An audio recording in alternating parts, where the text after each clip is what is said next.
ਬਾਬੂਸ਼ਾਹੀ ਦੇਖ ਰਹੇ ਹੋ ਤੁਸੀਂ। ਅੱਜ PhD ਚੈਂਬਰ ਆਫ ਕਮਰਸ ਵੱਲੋਂ GST ਕੌਨਕਲੇਵ ਹੈ ਜਿਹੜੀ ਉਹ ਕੀਤੀ ਗਈ ਹੈ ਤੇ ਇਸ ਦੇ ਵਿੱਚ ਬੜੀਆਂ ਇੰਪੋਰਟੈਂਟ ਡਿਸਕਸ਼ਨਸ ਹੋਈਆਂ ਨੇ। ਕਈ ਸਪੀਕਰਸ ਨੇ ਇਹਦੇ ਵਿੱਚ ਭਾਗ ਲਿਆ ਤੇ ਸਰਕਾਰ ਅੱਗੇ ਵੀ ਕਈ ਨਾ ਕਈ ਮੰਗਾਂ ਰੱਖੀਆਂ ਨੇ ਤੇ GST ਨੂੰ ਲੈ ਕੇ ਕਿਹੜੇ ਮੁੱਦੇ ਨੇ ਜਿਹੜੇ PhD ਚੈਂਬਰ ਆਫ ਕਮਰਸ ਵੱਲੋਂ ਅੱਜ ਵਿਚਾਰੇ ਗਏ ਨੇ। ਗੱਲਬਾਤ ਕਰਾਂਗੇ। ਸਾਡੇ ਨਾਲ ਕਰਨ ਗਲੋਤਰਾ ਜੀ ਨੇ ਮੌਜੂਦ ਨੇ, RS ਸਚਦੇਵਾ ਜੀ ਵੀ ਨੇ।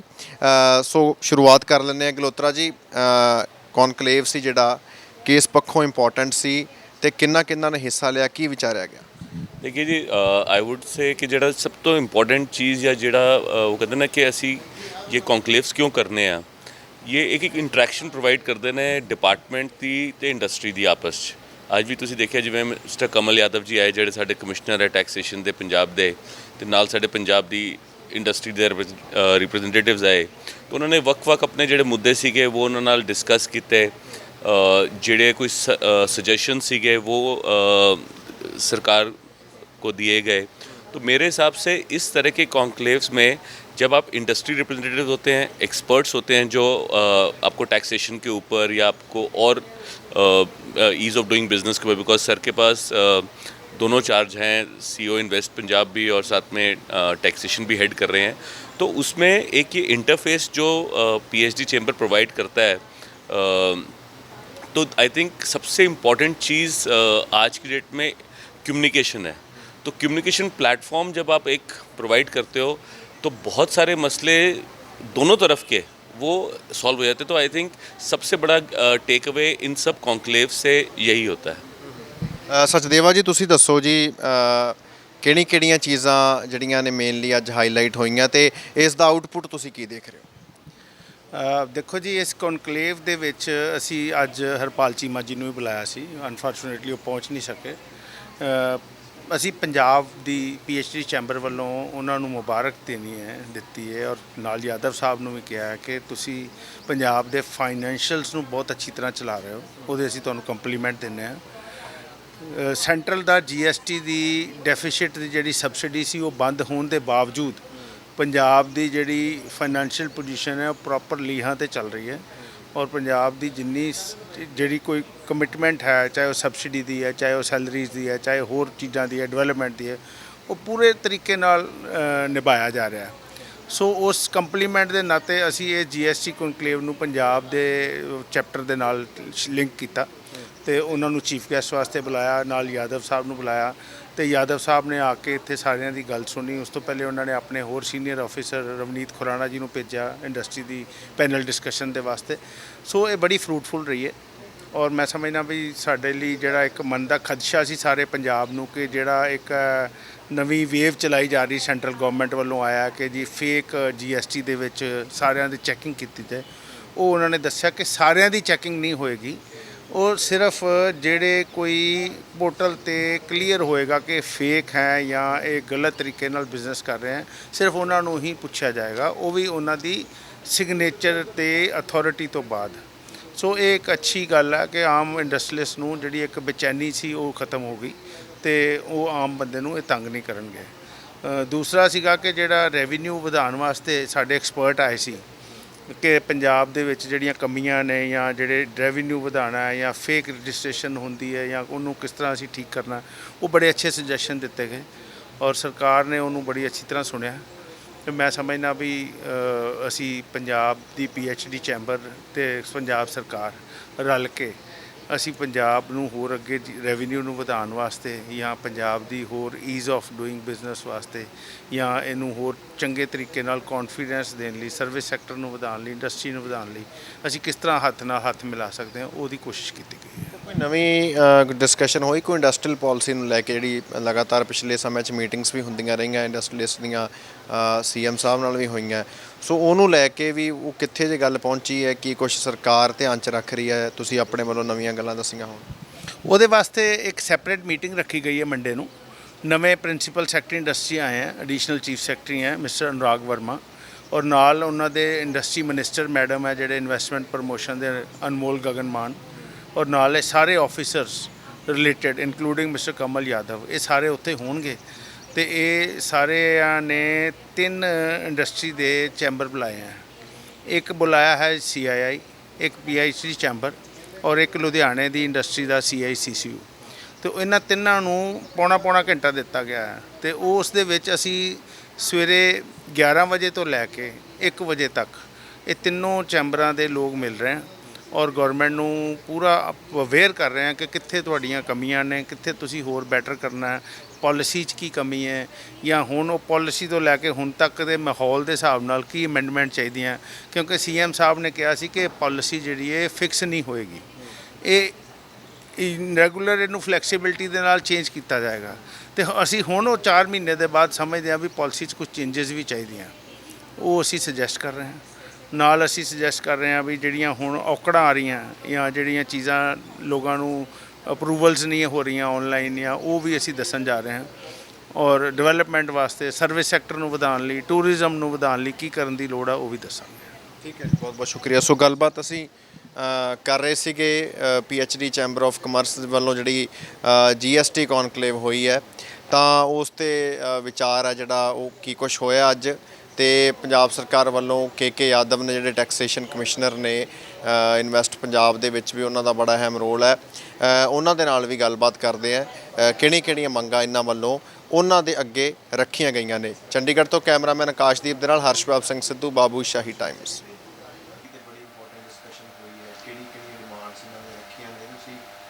ਸਰਕਾਰ ਦੇ ਬਿਹਾਫ ਤੇ ਕਿਸ ਤਰ੍ਹਾਂ ਦਾ ਜਿਹੜਾ ਇਹਨਾਂ ਨੂੰ ਭਰੋਸਾ देखो ਅੱਜ PHD ਚੈਂਬਰ ਆਫ ਕਾਮਰਸ ਜਿਹੜਾ ਹੈ ਇਹਨਾਂ ਨੇ GST ਕਨਕਲੇਵ ਕੀਤੀ ਔਰ ਮੈਂ ਪਹਿਲਾਂ ਤਾਂ ਉਹਨਾਂ ਨੂੰ ਵਧਾਈ ਦੇਣਾ ਚਾਹੁੰਦਾ ਕਿਉਂਕਿ ਇੱਕ GST ਇਸ ਤਰ੍ਹਾਂ ਦੀ ਚੀਜ਼ ਹੈ ਕਿ ਜਿਹੜਾ ਓਵਰ ਦਾ ਟਾਈਮ ਧੀਰੇ ਧੀਰੇ ਟੈਕਸ ਰਿਜ਼ੀਮ ਜਿਹੜਾ ਹੈਗਾ ਉਹਦੇ ਵਿੱਚ ਰਿਫਾਰਮ ਹੋਏ ਔਰ ਉਹ ਰਿਫਾਰਮ ਲਗਾਤਾਰ ਚੱਲੀ ਜਾ ਰਹੇ ਹੈਗੇ। ਪਰ ਉਹਦੇ ਨਾਲ ਕਈ ਵਾਰ ਬਿਜ਼ਨਸਮੈਨ ਜਾਂ ਜਿਹੜਾ ਟੈਕਸ ਪੇਅਰ ਹੈ ਉਹਦੇ ਦਿਮਾਗ 'ਚ ਕੁਝ ਖੱਸੇ ਵੀ ਹੁੰਦੇ ਹੈਗੇ। ਔਰ ਇੱਕ ਬੜਾ ਅੱਛਾ ਅੱਜ ਦੀ ਇਹ ਕਨਕਲੇਵ ਰਹੀ ਹੈ ਜਿਹਦੇ ਵਿੱਚ ਟੈਕਸ ਪ੍ਰੋਫੈਸ਼ਨਲਸ ਵੀ, ਸਟੇਕ ਹੋਲਡਰਸ ਵੀ, ਬਿਜ਼ਨਸਮੈਨਸ ਵੀ, ਟੈਕਸ ਪੇਅਰਸ ਵੀ, ਉਹਨਾਂ ਦੀ ਆਪਸ 'ਚ ਇੰਟਰੈਕਸ਼ਨ ਹੋਈ, ਇੱਕ ਦੂਸਰੇ ਨਾਲ ਕਾਫੀ ਸਾਰੇ ਇਸ਼ੂਜ਼ ਜਿਹੜੇ ਹੈਗੇ ਪੁੱਛੇ ਗਏ।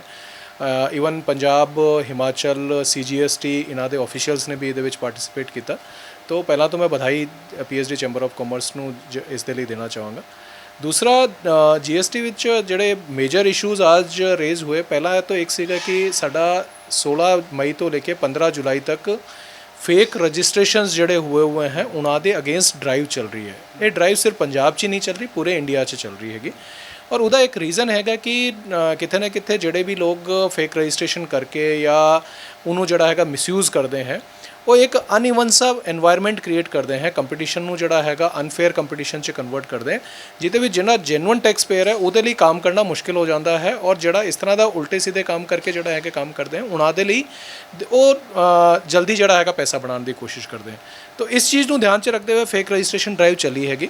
ਇਹ ਇਹਨਾਂ ਦੇ ਦਿਮਾਗ 'ਚ ਵੀ ਇੱਕ ਖੱਸਾ ਸੀਗਾ ਕਿ ਕਿੱਥੇ ਇਹ ਨਾ ਹੋਏ ਕਿ ਜੇ ਬਹੁਤ ਜ਼ਿਆਦਾ ਜਿਹੜੇ ਹੈਗੇ ਹਰ ਪ੍ਰਮਾਈਸ ਵਿੱਚ ਹੀ ਸਾਡੇ ਬੰਦੇ ਪਹੁੰਚ ਜਾਣ, ਚੈਕਿੰਗ ਕਰਨ ਲੱਗ ਜਾਏ। ਉਹ ਅਸੀਂ ਇਹਨਾਂ ਨੂੰ ਬੜਾ ਕਲੀਅਰਲੀ ਕਿਹਾ ਹੈ ਕਿ ਜਿਹੜੀ GSTN ਦੇ ਵਿੱਚ ਰਿਸਕ ਪੈਰਾਮੀਟਰਸ ਦੇ ਬੇਸਿਸ ਤੇ ਜਿਹੜੀ ਇੱਕ ਸਸਪੈਕਟਡ ਲਿਸਟ ਹੈ, ਉਹਨੂੰ ਹੀ ਅਸੀਂ ਜਿਹੜਾ ਹੈਗਾ ਇਹਦੇ ਵਿੱਚ ਬੇਸਿਕਲੀ ਉਹਨਾਂ ਦੀ ਫਿਜ਼ੀਕਲ ਵੈਰੀਫਿਕੇਸ਼ਨ ਕਰਾਂਗੇ। ਔਰ ਉਹ ਵੀ ਅਗਰ ਆਪਣੇ ਡਾਕੂਮੈਂਟ ਸਾਨੂੰ ਅਵੇਲੇਬਲ ਕਰਵਾਉਂਦੇ ਹੈ ਔਰ ਇਹ ਦਿਖਾਉਂਦੇ ਹੈ ਕਿ ਜੀ ਨਹੀਂ ਸਾਡਾ ਕੋਈ ਜੈਨੂਅਨ ਰੀਜ਼ਨ ਸੀਗਾ ਜਿਸ ਵਜ੍ਹਾ ਤੋਂ ਅਸੀਂ ਰਿਟਰਨ ਟਾਈਮ ਤੇ ਫਾਈਲ ਨਹੀਂ ਕਰ ਪਾਏ ਜਾਂ ਕੋਈ ਡਿਲੇ ਹੋਇਆ ਹੈਗਾ, ਕੁਝ ਔਰ ਹੋਈ ਹੈ, we will take a very positive view on that. ਉਸ ਦੇ ਇਲਾਵਾ ਇਹ ਨਹੀਂ ਹੈਗਾ ਕਿ ਇਸ ਡਰਾਈਵ ਦੇ ਨਾਲ ਅਸੀਂ ਸਾਰੇ ਟੈਕਸ ਪੇਅਰਸ ਦੇ ਉੱਥੇ ਜਿਹੜਾ ਹੈਗਾ ਜਾ ਕੇ ਫਿਜ਼ੀਕਲ ਵੈਰੀਫਿਕੇਸ਼ਨ ਸ਼ੁਰੂ ਕਰ ਦੇਣੀ ਹੈਗੀ। This will be limited to suspected list. ਔਰ ਉਸ ਦੇ ਇਲਾਵਾ ਅਗਰ ਕੋਈ ਜਿਹੜੇ ਹੈਗੇ ਕੇਸਿਸ ਆਣਗੇ, ਉਹਨਾਂ ਦੀ ਪ੍ਰਾਇਰ ਪਰਮਿਸ਼ਨ ਮੇਰੇ ਲੈਵਲ ਤੇ ਹੋਏਗੀ, ਉਹਦੇ ਬਾਅਦ ਹੀ ਜਿਹੜਾ ਹੈਗਾ ਸਾਡੇ ਬੰਦੇ ਉੱਥੇ ਫਿਜ਼ੀਕਲ ਵੈਰੀਫਿਕੇਸ਼ਨ ਦੇ ਲਈ ਜਾ ਸਕਦੇ ਹਨ। ਤਾਂ ਉਹਦੇ ਨਾਲ ਇੰਡਸਟਰੀ ਨੇ ਥੋੜ੍ਹਾ ਇਹ ਫੀਲ ਕੀਤਾ ਕਿ ਚਲੋ ਠੀਕ ਹੈ, ਉਹਨਾਂ ਦਾ ਜਿਹੜਾ ਖੱਸਾ ਸੀਗਾ ਉਹ ਇਹਦੇ ਨਾਲ ਜਿਹੜਾ ਹੈਗਾ ਸੋਲਵ ਹੋਇਆ। ਦੂਸਰਾ ਜਿਹੜਾ ਹੈਗਾ ਇੱਕ ਬੜਾ ਇਸ਼ੂ ਆਉਂਦਾ ਹੈਗਾ ਕਿ ਕਾਫੀ ਸਾਰੇ ਅਲੱਗ-ਅਲੱਗ ਸਟੇਕ ਹੋਲਡਰਸ ਦੇ ਇਸ਼ੂ ਆਉਂਦੇ ਰਹਿੰਦੇ ਹੈ। ਉਹ ਕਹਿੰਦੇ ਕਿ ਜੀ ਕਿਸ ਤਰੀਕੇ ਨਾਲ ਅਸੀਂ ਇਹ ਕਰੀਏ ਕਿ ਤੁਹਾਡੇ ਕੋਲ ਉਹ ਆਏ ਅਤੇ ਅੱਗੇ ਤੁਸੀਂ ਉਹਨੂੰ GST ਕੌਂਸਲ 'ਚ ਜਾਂ ਲੋ ਕਮੇਟੀ ਔਰ ਫਿਟਮੈਂਟ ਕਮੇਟੀ ਕੋਲੇ ਲੈ ਜਾ ਸਕੋ। ਉਹ ਵੀ ਅਸੀਂ ਪੀਐਚਡੀ ਚੈਂਬਰ ਆਫ ਕਾਮਰਸ ਨੂੰ ਕਿਹਾ ਹੈਗਾ ਕਿ ਅਗਰ ਉਹਨਾਂ ਦੇ ਕੋਲ ਕੋਈ ਵੀ ਇਸ ਤਰ੍ਹਾਂ ਦੇ ਇਸ਼ੂ ਆਉਂਦੇ ਹੈ, ਔਰ ਮੈਂ ਇਹ ਵੀ ਚਾਹਾਂਗਾ ਕਿ ਅਗਰ ਹੋਰ ਵੀ ਕੋਈ ਫੋਰਮ ਹੈ ਜਿਹੜਾ ਕਿ ਸਾਡੇ ਨੋਟਿਸ 'ਚ ਇਸ ਤਰ੍ਹਾਂ ਦੇ ਇਸ਼ੂ ਲਾਉਣਾ ਚਾਹੁੰਦੇ ਹੈਗੇ, we are open for that, ਉਹਨਾਂ ਨੂੰ ਅਸੀਂ ਐਨਲਾਈਜ਼ ਕਰਾਂਗੇ, ਔਰ ਅਗਰ ਲੱਗਦਾ ਹੈਗਾ ਕਿ ਕਿਸੇ ਤਰੀਕੇ ਨਾਲ ਉਹਦੇ ਵਿੱਚ ਚੇਂਜ ਹੋਣਾ ਚਾਹੀਦਾ, ਸੁਧਾਰ ਹੋਣਾ ਚਾਹੀਦਾ, we will definitely do that also. ਔਰ ਉਹਦੇ ਵਿੱਚ ਜਿਹੜਾ ਹੈਗਾ ਅਗਰ ਜੀਐਸਟੀ ਕਾਉਂਸਲ ਔਰ ਲਾਅ ਕਮੇਟੀ ਦੇ ਲੈਵਲ ਤੇ ਲੈ ਜਾ ਕੇ ਉਹਨੂੰ ਸੋਲਵ ਕਰਵਾਉਣਾ ਹੈਗਾ, ਅਸੀਂ ਉਹ ਵੀ ਰਿਜ਼ੋਲਵ ਕਰਵਾਵਾਂਗੇ।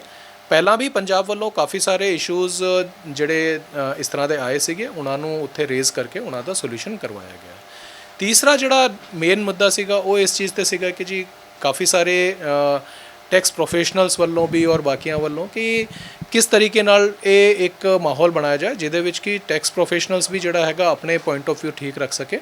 ਉਹਦੇ ਵਿੱਚ ਸਾਡੀ ਇੱਕ ਗ੍ਰੀਵੈਂਸ ਰਿਡਰਸਲ ਕਮੇਟੀ ਹੁੰਦੀ ਹੈ ਜਿਹਦੇ ਵਿੱਚ ਸੈਂਟਰਲ ਜੀਐਸਟੀ ਦੇ ਆਫੀਸਰਸ ਵੀ ਹੁੰਦੇ, ਅਸੀਂ ਵੀ ਹੁੰਦੇ ਹੈਗੇ, ਸਟੇਟ ਦੇ ਵੀ, ਔਰ ਉਹ ਹਰ ਸਟੇਟ ਦੀ ਬਣੀ ਹੋਈ ਹੈ। ਉਹਨਾਂ ਦੀ ਕੁਆਟਰਲੀ ਮੀਟਿੰਗਸ ਹੁੰਦੀ ਰਹਿੰਦੀ ਹੈ, ਤਾਂ ਅਸੀਂ ਉਹਨਾਂ ਨੂੰ ਕਿਹਾ ਹੈਗਾ ਕਿ ਇਸ ਤਰ੍ਹਾਂ ਦੇ ਇਸ਼ੂਜ਼ ਜਿਹੜੇ ਹੈਗੇ ਤੁਸੀਂ ਉੱਥੇ ਵੀ ਰੇਜ਼ ਕਰਵਾ ਸਕਦੇ ਹੋ। ਉਹਦੇ ਵਿੱਚ ਸੀਏਸ ਵੀ ਹੈਗੇ, ਟੈਕਸ ਪ੍ਰੋਫੈਸ਼ਨਲ ਜਿਹੜੇ ਲਾਇਰਸ ਹੈਗੇ ਉਹ ਵੀ ਹੈਗੇ, ਕੁਝ ਜਿਹੜੇ ਹੈਗੇ ਬਿਜ਼ਨਸ ਐਂਟੀਟੀਜ਼ ਜਿਹੜੀ ਹੈਗੀ ਉਹ ਵੀ ਉਹਦੇ ਵਿੱਚ ਰਿਪਰੈਜ਼ੈਂਟ ਕਰਦੀ ਹੈ।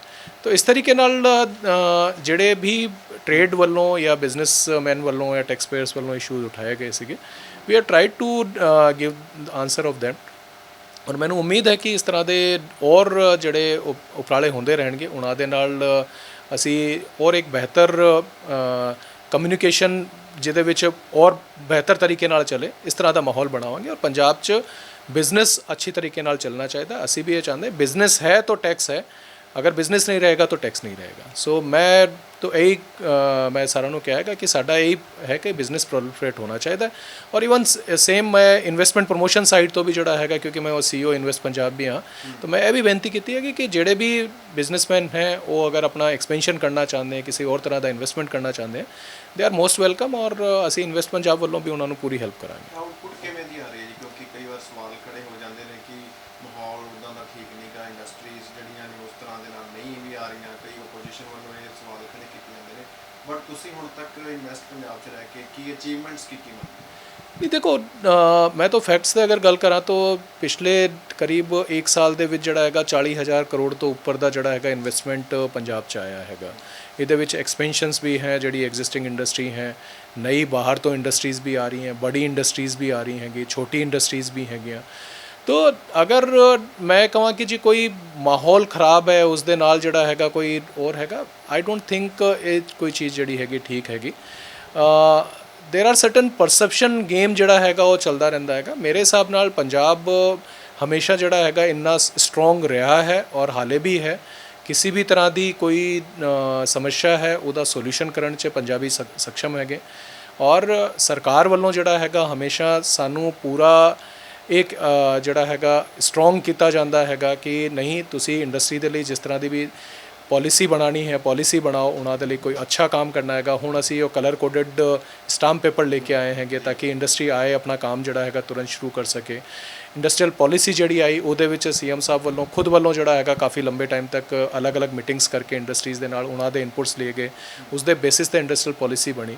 तो मैंने लगता है कि इस तरह की कोई गल है नहीं कि पंजाब च कोई सुखावा माहौल ना होए या इंडस्ट्री इस दे नाल जोड़ा है किसी तरीके नाल नैगेटिवली कुछ फील कर रहे हो।